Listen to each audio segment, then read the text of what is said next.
পড়াটা দেখে নে কি বলছে। এ প্লে অর্থাৎ প্লে মানে এখানে কি বলা হচ্ছে, এখানে একটা নাটকের কথা বলা হচ্ছে। A play is to be staged অর্থাৎ অভিনীত হবে on annual school function day অর্থাৎ অ্যানুয়াল মানে বার্ষিক বিদ্যালয়ের যে অনুষ্ঠান আছে সেই অনুষ্ঠান দিবসে কি করা হবে, একটি নাটককে মঞ্চস্থ করা হবে।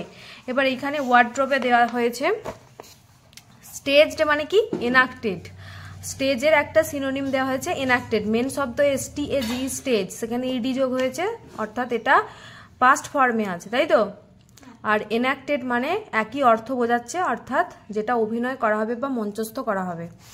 আচ্ছা এবার নেক্সট কি বলছে যে Mita, Ruksana, Badal, Ruku and Salma are to act in it অর্থাৎ মিতা, রুকসানা, বাদল, রুকু এবং সালমা তারা কি করবে, এই নাটকটিতে তারা অভিনয় করবে। The play is based on the presence of English in today's Bengal অর্থাৎ এই যে প্লে বা নাটকটা যেটা কিসের ওপর নির্ভর করে হবে, ইজ বেসড মানে করা হয়েছে on the presence of English অর্থাৎ ইংরেজির বর্তমান অবস্থা কোথায় না, ইন টুডেজ বেঙ্গল আজকের বাংলাতে ইংরেজির অবস্থানটা ঠিক কোথায় সেটা দেখানোর জন্যই এই নাটকটা করা হবে। ঠিক আছে, বোঝা গেল। দ্য স্টেজ ইজ সেট অর্থাৎ এখানে এই যে স্টেজ মানে কি মঞ্চ, বলছে এই মঞ্চটাকে প্রস্তুত করা হয়েছে বা সেট করা হয়েছে অ্যাজ দি ইনসাইড অফ এ হাট। কিভাবে না হচ্ছে একটা কুঁড়ে ঘরের ভেতর যেরকম ভাবে থাকে সেইভাবে দেখানো হয়েছে স্টেজটাকে। দেয়ার ইজ এ বেড অর্থাৎ এই স্টেজের মধ্যে রাখা হয়েছে কি একটা বিছানা, মানে সেখানে একটা বিছানা থাকবে। এ জাগ অফ ওয়াটার একটা জলের মগ থাকবে, অ্যান্ড টু ট্রাঙ্কস এবং দুটি কি থাকবে বাক্স। এই যে এখানে দেখানো হয়েছে সেটাই। কি কি বলেছিল এখানে, 1 নম্বর বলেছে বেড, এখানে দেখা যাচ্ছে পিছনে বেড আছে, এইদিকে জাগ আছে যেখানে জল রাখা আছে, আর দুটো ট্রাঙ্ক। ঠিক আছে, মানে মঞ্চটাকে সেইভাবে সাজানো হয়েছে দেখে মনে হবে যেন যে আমরা একটা কুঁড়ে ঘরের মধ্যে মানে সত্যিকার রিয়েল করার চেষ্টা করা হয়েছে।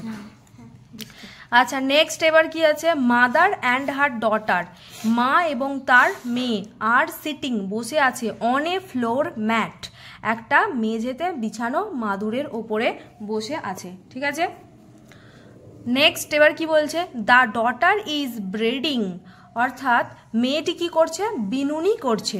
হার মাদার্স লং হেয়ার তার মায়ের লম্বা চুল সে কি করছে, বিনিয়ে দিচ্ছে বা বিনুনি করছে, যেটা আমরা ছবিতে দেখতে পাচ্ছি। আর এইখানে আমাদের ব্রেডিং এর মানে কি দিয়েছে, ব্রেডিং এর মানে দিয়েছে plaiting or tying the hair. Plaiting or tying the hair মানে চুলে পাট পাট করে বিনুনি করাটাকেই বোঝানো হচ্ছে। ঠিক আছে,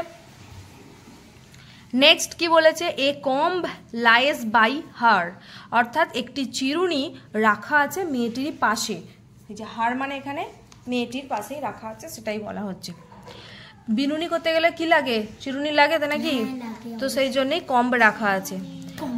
হ্যাঁ, the stage is lit by dim yellow light অর্থাৎ যে মঞ্চটা রেডি করা হয়েছে সেই মঞ্চে কি হয়েছে না একটা অস্পষ্ট হলুদ আলোয় আলোকিত করা হয়েছে। ঠিক আছে, তাহলে ডিম মানে কি অস্পষ্ট। এরপর এখানে ক্যারেক্টার্স মানে কোন কোন চরিত্রের ওপর এই নাটকটি অভিনীত হবে সেখানে দেখো কে আছে, বিকাশ, আর কে আছে বিকাশের মাদার অর্থাৎ বিকাশের মা আছে, রুমা, রুমাকে না বিকাশের সিস্টার অর্থাৎ বিকাশের বোন। ঠিক আছে, আর আছে কি ইংলিশ ল্যাঙ্গুয়েজ অর্থাৎ ইংরেজি ভাষা, আর বেঙ্গলি ল্যাঙ্গুয়েজ অর্থাৎ বাংলা ভাষা।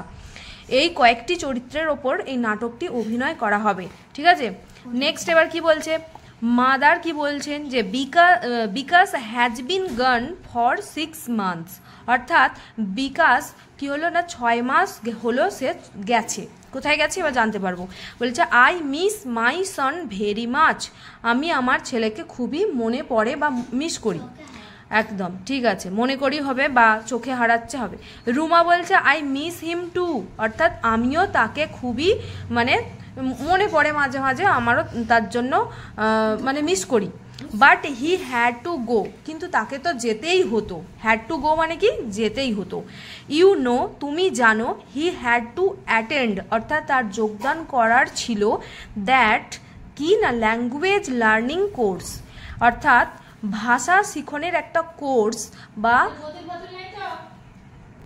এখানে কোর্সের মানে দেওয়া হয়েছে যে series of lessons on a particular subject, অর্থাৎ নির্দিষ্ট একটা বিষয়ের ওপর পাঠদানের যে ক্রম সেটা কি কোর্স বলা হচ্ছে। ঠিক আছে,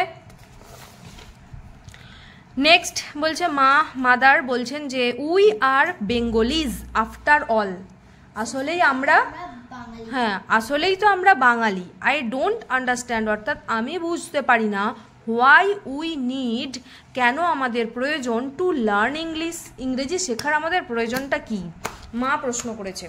নেক্সট রুমা উত্তর দিচ্ছে। রুমা সেড, অর্থাৎ রুমা বলল Bikash will be able to explain that, অর্থাৎ বিকাশ সেটা বর্ণনা করে বা ব্যাখ্যা করে বুঝিয়ে দিতে সক্ষম হবে যে সে কেন শিখছে। ঠিক আছে, নেক্সট এবার বলছে there is a sound of knocking on the door, অর্থাৎ মঞ্চে এই অভিনয়টা চলাকালীন মাঝে কথাবার্তার মধ্যে একটা দরজায় ঠকঠক করে আওয়াজ করার শব্দ হয়। রুমা গেটস আপ, অর্থাৎ রুমা উঠে পড়ে। Goes to the left wing, অর্থাৎ সে যায় লেফট উইং। এখানে উইংয়ের মানে কি দিয়েছে আমরা দেখে নেব। উইংয়ের মানে হলো সাইড অফ দ্য স্টেজ, অর্থাৎ মঞ্চের এক দিকটাকে আমরা কি বলছি উইং, তাহলে সে মঞ্চের বাম দিকটাতে সে গেছে। ঠিক আছে, সে মেক্স আ জেস্চার, অর্থাৎ সে একটা অঙ্গভঙ্গি করে অফ ওপেনিং এর ডোর, একটা দরজা খোলার যেরকম অঙ্গভঙ্গি হয় সে মঞ্চে দাঁড়িয়ে সেরকমভাবে অভিনয়টা করে। এখানে জেস্চারের মিনিং দেওয়া হয়েছে মুভমেন্ট মেড উইথ হ্যান্ডস, অর্থাৎ হাত দিয়ে কোনো কিছু নাড়া বা কি বলবো চলাফেরা করা, সেরকম অঙ্গভঙ্গিটাকে এখানে জেস্চার বলা হচ্ছে। মাদার প্রশ্ন করছেন বা mother said who is it Ruma, অর্থাৎ কে এলো, রুমা কে এলো, এরকমভাবে প্রশ্ন করছেন। ঠিক আছে, তাহলে অ্যাক্টিভিটি 1-এ 1 নম্বরটা অদ্রিজ বল কি হবে। Ruma and her mother were sitting on the chair, না কট না ফ্লোর ম্যাট। Floor mat. আচ্ছা, তাহলে এখানে 1 নম্বর উত্তর কি হলো, ফ্লোর ম্যাট। নেক্সট এমিলি বলো বিয়েরটা the hair of Ruma's mother is long short grey, কোনটা হবে।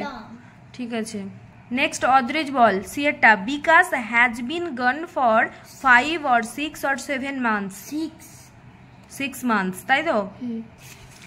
নেক্সট এমিলি বলো Bikash had gone to attend a language learning course, computer course or dance class. Language learning course. ঠিক আছে।